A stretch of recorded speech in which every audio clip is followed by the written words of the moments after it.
जय Hind defence lovers. आज की टॉप हेडलाइंस कुछ इस प्रकार है।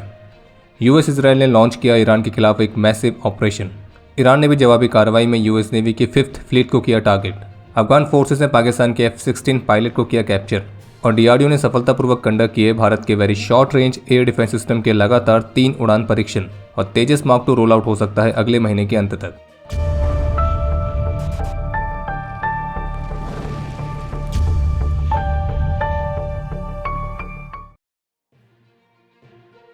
अफगानिस्तान और पाकिस्तान के बीच मिलिट्री कॉन्फ्लिक्ट ऑलरेडी चल रहा है। पाकिस्तान ने डिक्लेयर कर दिया है कि वो अफगानिस्तान के साथ ओपन वॉर में है। और इन दोनों को देखने के बाद फिर अमेरिका और इजराइल ने भी सोचा, अच्छा जी हम क्यों खाली बैठे। तो उन्होंने भी ईरान की राजधानी तेहरान में कुछ महत्वपूर्ण साइट्स पर मिसाइल से स्ट्राइक कर दी। और उनके टारगेट में ईरान के सुप्रीम लीडर का कंपाउंड भी शामिल था। और फिर इजराइल और यूएस के मिलिट्री एक्शन के बाद फिर ईरान ने भी बोला, अच्छा जी। तो उन्होंने भी जवाबी कार्रवाई करी और अब पूरा मिडल ईस्ट बिजी हो गया है। तो यही थी दुनिया भर में चल रहे कुछ नए मिलिट्री क्लैशेस की छोटी सी समरी। अब इसमें थोड़ा सा डिटेल में बात कर लेते हैं और अब शुरुआत करते हैं मिडिल ईस्ट वाले कॉन्फ्लिक्ट से। तो आज 28 फरवरी 2026 के अर्ली आवर्स पर यूएस और इजराइल ने ईरान के खिलाफ एक कोऑर्डिनेटेड मिलिट्री स्ट्राइक लॉन्च करी है। और इसे एक प्री एम्प्टिव और एक मेजर कॉम्बैट ऑपरेशंस के हिस्से के तौर पर मेंशन किया गया है, जो कि ईरान के मिलिट्री इंफ्रास्ट्रक्चर और लीडरशिप को टारगेट करने के लिए है। अमेरिकन प्रेसिडेंट की तरफ से कहा गया कि स्ट्राइक का मिशन है ईरान के न्यूक्लियर और मिलिट्री थ्रेट्स को डिस्ट्रॉय करना। और जबकि प्रेसिडेंट ट्रंप ने ईरान के लोगों से इस बात के लिए भी कहा है कि जब हम अपने इस मिशन को पूरा कर लेंगे तब आप वहां की गवर्नमेंट को टेक ओवर कर लें और ये आपका होगा और शायद जनरेशन तक ऐसा करने का ये आपका एकमात्र मौका भी होगा। और प्रेसिडेंट ट्रंप ये भी कहते हुए दिखे कि ईरान की जो रिजीम है उन्हें जल्दी ही पता लग जाएगा कि यूएस की आर्म्ड फोर्सेस की स्ट्रेंथ को कोई भी चुनौती नहीं दे सकता है। और यूएस का यह कहना है कि अगर ईरान की फोर्सेस अपने हथियार डाल देती है, सरेंडर कर देती है, तो उन्हें कंप्लीट इम्यूनिटी मिलेगी, वरना उन्हें एक सर्टेन डेथ फेस करनी पड़ेगी। और जबकि लोकल मीडिया रिपोर्ट्स में कुछ ऐसे भी दावे किए जा रहे हैं कि इसराइल और यूएस के इस अर्ली एयर स्ट्राइक में ईरान के defence minister major general Amir Hatami शायद मारे गए। लेकिन आपको स्पष्ट कर दे कि इस दावे को ना तो ईरानियन ऑफिशियल्स ने कंफर्म किया है, ना ही इसराइल और यूएस मिलिट्री के ऑफिशियल्स ने। बाकी यूएस और इसराइल के इस एक्शन के बाद फिर ईरान ने भी जवाबी कार्रवाई में इसराइल की तरफ ड्रोन्स और मिसाइल्स लॉन्च करी थी। और जबकि गल्फ रीजन में यूएस के जो मिलिट्री बेसिस है उन पर भी ईरान ने स्ट्राइक करी है, जिनमें बहरीन, कुवैत, यूएई और कतर ये मुख्य रूप से शामिल है। और जबकि बहरीन में गवर्नमेंट की तरफ से कहा गया कि यूएस नेवी की जो 5th फ्लीट है उसके हेडक्वार्टर्स पर भी ईरान ने मिसाइल से अटैक किया है। और इस अटैक की वीडियोज़ भी ऑलरेडी सोशल मीडिया पर सामने आ चुकी हैं, जो कि आपको हमारे ऑफिशियल टेलीग्राम चैनल पर भी देखने को मिल जाएंगी। और इस कॉन्फ्लिक्ट को देखते हुए पूरे मिडिल ईस्ट के ही एयर स्पेसेस बंद कर दिए गए हैं। अधिकतर फ्लाइट्स कैंसिल हो चुकी हैं। अलग अलग कंट्रीज ने अपने नागरिकों को एडवाइजरी जारी करके इन जगहों पर फिलहाल ट्रैवल ना करने की एडवाइस दी है। कतर और अन्य गल्फ स्टेट्स ने ईरान की मिसाइल्स को एयर डिफेंस सिस्टम से इंटरसेप्ट करने की रिपोर्ट भी जारी करी है।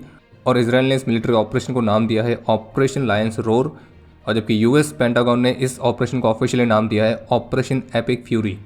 और जबकि ईरान की स्टेट मीडिया अब वॉर सॉन्ग्स भी ब्रॉडकास्ट कर रही है। और जबकि प्रेसिडेंट ट्रंप ये दावा करते हुए दिख रहे हैं कि ईरान के पास कभी भी न्यूक्लियर वेपन्स नहीं हो सकते हैं और उसे न्यूक्लियर वेपन्स ऑप्टेन करना अलाउड कभी भी नहीं किया जाएगा।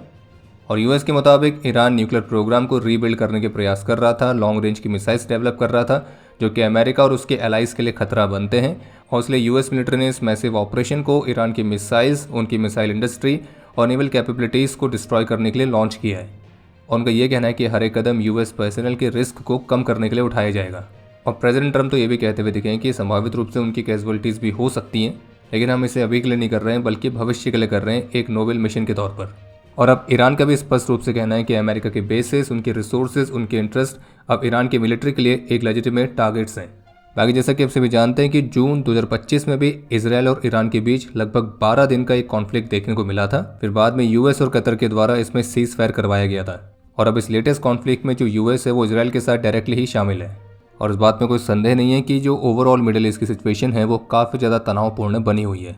और जिस तरह से चीन ने अपने नागरिकों के लिए एडवाइजरी जारी करके कहा था कि जितना जल्दी हो सके उतना जल्दी ईरान को छोड़ दें, तो उसके साथ हमने आपको ये भी कहा था कि इस बात की तरफ संकेत करता है कि अमेरिका जल्द ही ईरान के खिलाफ कोई मिलिट्री एक्शन ले सकता है।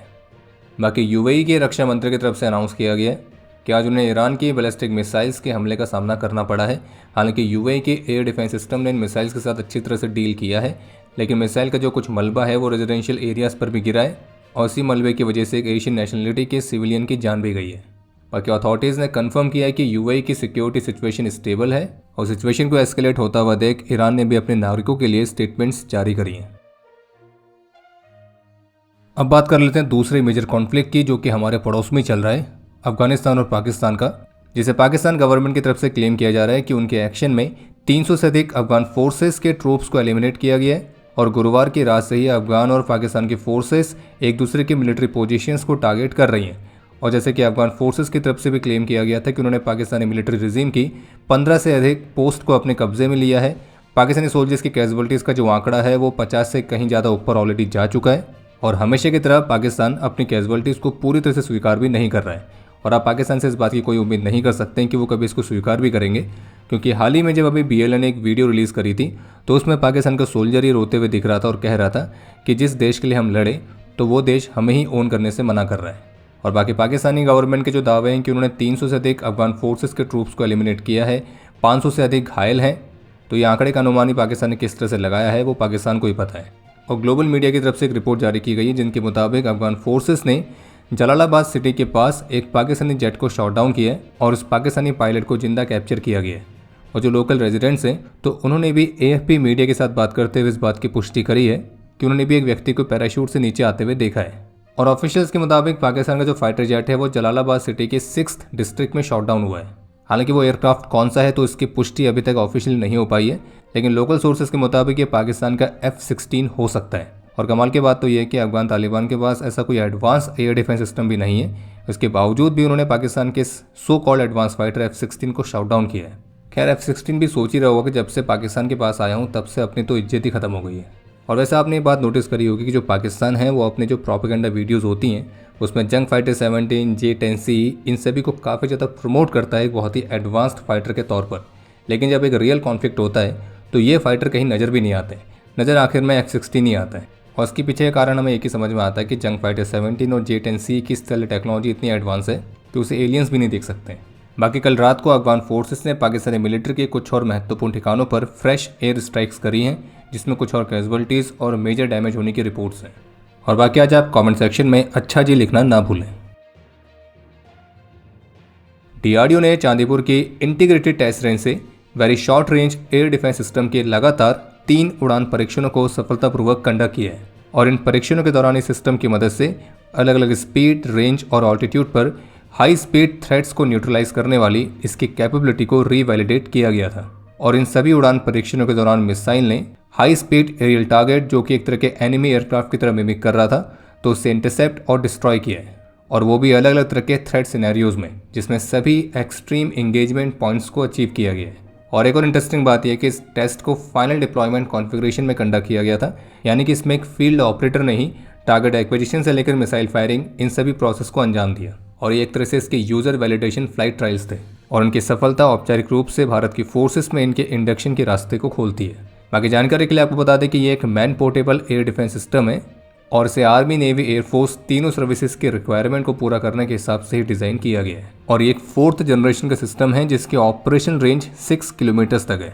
और इनिशियली भारतीय सेना की सर्विस में इसके करीब 500 लॉन्चर्स और 3000 मिसाइल्स, जबकि भारतीय नौसेना और भारतीय वायुसेना की सर्विस में लगभग 300 लॉन्चर्स और 1800 मिसाइल्स को इंडक्ट करने की भी योजना है। बाकी आगे बढ़ने से पहले आपको सूचित करते हैं कि अगर आप किसी भी तरह के कॉम्पिटिटिव एग्जाम की तैयारी कर रहे हैं और अपनी तैयारियों के लिए अगर आपको तलाश है किसी अच्छी करंट अफेयर्स बुक की, तो उसके लिए आप हमारी फ्रंट लाइन ई-बुक्स को कंसिडर कर सकते हैं, जिसमें national, international economics, science and technology, environment, sports in सभी क्षेत्रों के टॉपिक्स को कवर किया जाता है, जो कि हमारी ऑफिशियल वेबसाइट और हमारी ऑफिशियल मोबाइल एप्लीकेशन दोनों ही जगह पर उपलब्ध है। और आपको ये भी सूचित कर दें कि जनवरी महीने की जो फ्रंट लाइन ई मैगजीन है तो वो भी पब्लिश हो चुकी है और जो कि फर्स्ट 100 बायर्स के लिए मात्र 11 रुपये में उपलब्ध है। बाकी लिंक डिस्क्रिप्शन में दिया गया है। ऑफिशियली कंफर्म किया गया कि अंडमान और निकोबार आइलैंड्स पर अब भारत अपने नेवल बेसिस को और भी एक्सपेंड करने पर काम कर रहा है, ताकि यहाँ से और भी लार्ज और हैवी मिलिट्री एयरक्राफ्ट को भी ऑपरेट किया जा सके। और जिन बेसिस को एक्सपेंड किया जाना है उनमें शामिल है INS कोहासा और INS बाज। और इस योजना के तहत यहाँ पे और भी लंबे रनवेज बनाए जाएंगे ताकि यहाँ से हैवी मिलिट्री एयरक्राफ्ट को ऑपरेट किया जा सके, जैसे कि लॉन्ग रेंज के सर्विलेंस एयरक्राफ्ट और बड़े साइज के ट्रांसपोर्ट एयरक्राफ्ट भी। इसके अलावा 2 नए एयरपोर्ट्स भी अप्रूव किए गए हैं, जिसमें से एक श्री विजयपुरम के पास है और दूसरा ग्रेट निकोबार पर। इसके अलावा कुछ ऐसे रिपोर्ट्स भी देखने को मिली हैं जिनमें क्लेम किया गया है कि भारत का जो तेजस मार्क 2 है तो वो इसी साल मार्च के अंत तक, यानी कि अगले महीने के अंत तक रोल आउट किया जा सकता है। बाकी रोल आउट के बाद एयरक्राफ्ट के जो हाई स्पीड टैक्सी ट्रायल्स हैं वो शुरू किए जाएंगे। और उम्मीद है कि रोल आउट होने के लगभग 6 से 8 महीने के बाद इसकी पहली उड़ान देखने को भी मिल सकती है। भारतीय सेना ने आईटीबीपी के साथ अरुणाचल प्रदेश में 3 दिन की joint artillery field firing exercise conduct करी थी और जिसमें Arunachal scouts, para special forces और न्यूली रेज भैरव कमांडोज ने भी पार्टिसिपेट किया था। और इस ड्रिल का उद्देश्य था इंटर एजेंसी कोऑर्डिनेशन को बढ़ाना और हाई ऑल्टीट्यूड टेरेन में ऑपरेशनल प्रिपेयर्डनेस को मजबूत करना। और जबकि इसी तरह से मीसामारी में गजराज कोर की स्पेशल फोर्सेस ने एक एयरबॉर्न एक्सरसाइज जिसका नाम है गभारू रेडर्स तो इसे कंडक्ट किया था और जिसमें आर्मी के स्पेशल फोर्सेस ने कॉम्बैट फ्री फॉल जंप्स और स्टैटिक लाइन इंसर्शंस को परफॉर्म किए। और अब समय है आज के इतिहास का। आज के दिन 2023 में जम्मू कश्मीर में एक ऑपरेशन के दौरान अपने अदम्य साहस और वीरता का परिचय देते हुए सिपाही पवन कुमार वीर गति को प्राप्त हुए थे और इन्हें मरणोपरांत कीर्ति चक्र से सम्मानित किया गया। और आपके लिए आज का प्रश्न है कि भैरव बटालियंस को विशेष रूप से किस पर्पस के लिए बनाया गया है। और अब समय है आज के टॉप 3 कमेंट्स का, जो ये रहे आपकी स्क्रीन पर।